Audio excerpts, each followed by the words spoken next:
Mom उसका कान खींचकर पूछती है कि क्या हुआ है, तुम बताओगे या फिर मुझे मिकासा से पूछना होगा।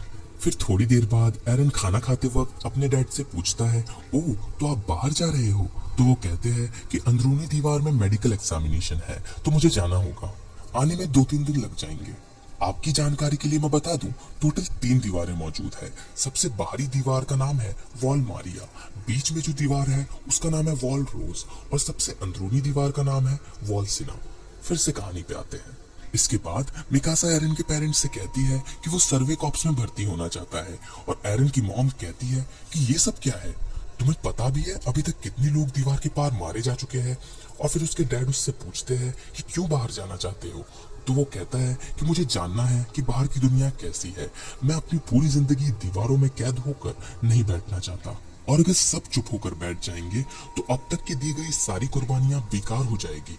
ये सुनकर उसके डैड वहां से जाने लगते हैं और उसकी मॉम उसके डैड से कहती है कि आप एरन को डांटेंगे नहीं। तो वो कहते हैं कि हम किसी के जानने की चाहत को डांट कर नहीं मिटा सकते।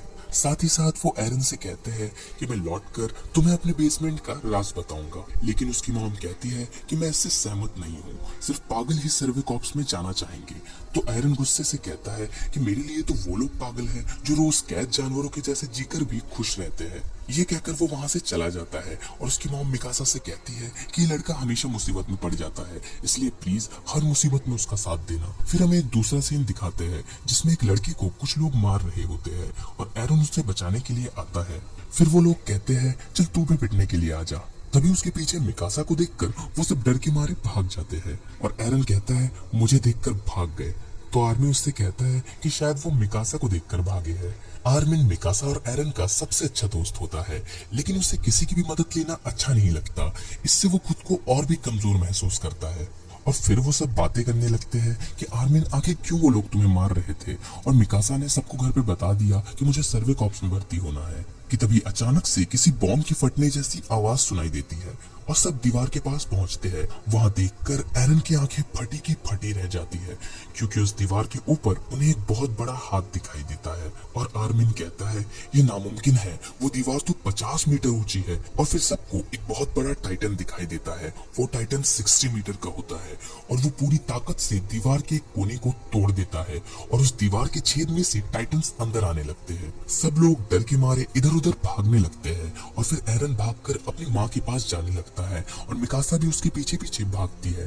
रास्ते में जाते हुए एरन सोचता है कि मेरे घर को कुछ नहीं हुआ होगा, वो कोने में सलामत होगा। तभी वहां जाकर वो देखता है उसका घर तबाह हो चुका है और उसकी मॉम घर के नीचे दबी होती है। फिर एरन मिकासा से कहता है मेरी मदद करो इसे उठाने में, लेकिन वो दोनों मिलकर भी उसे नहीं उठा पाते। और तभी वहां एक टाइटन आने लगती है और उसकी मॉम कहती है टाइटन्स आ रहे हैं, तुम मिकासा को लेकर यहाँ से जल्दी निकलो। और वो कहता है कि मैं जाऊंगा जरूर पर आपके साथ, लेकिन उसकी मॉम कहती है कि मेरे पैर कुचल चुके हैं, अगर मैं बाहर आ भी गई फिर भी भाग नहीं पाऊंगी। तो एरन कहता है कि मैं आपको उठाकर भागूंगा। फिर उसकी मॉम उसे चिल्लाकर कहती है कि तुम कभी मेरी बात मानते क्यों नहीं, कम से कम मेरी आखिरी बात तो मान लो, ऐसे तो हम तीनों ही मरेंगे।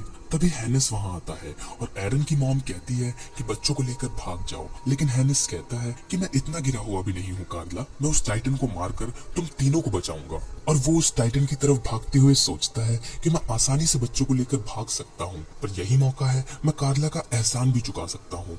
लेकिन उस टाइटन के सामने जाते ही वो डर के मारे कांपने लगता है और फिर वापस आकर वो एरन और मिकासा को लेकर वहां से भागने लगता है और कार्ला उसे शुक्रिया कहती है। लेकिन एरन बहुत तेज चिल्लाता रहता है कि माँ का क्या, मुझे उन्हें बचाना है। और उसकी मॉम कहती है Eren Mikasa I love you, please मेरी खातिर जिंदा रहना। और रोते हुए अंदर ही अंदर वो कहती है कि मुझे छोड़कर मत जाओ। इसके बाद वो टाइटन आती है और उसकी मॉम को वहां से उठाकर उनकी बॉडी के 2 टुकड़े करके एरन के आंखों के सामने ही खा जाती है। उस दिन इंसानों को पता चला उन टाइटन से डर कर जीने का एहसास और जानवरों की तरह पिंजरे में रहने की शर्म।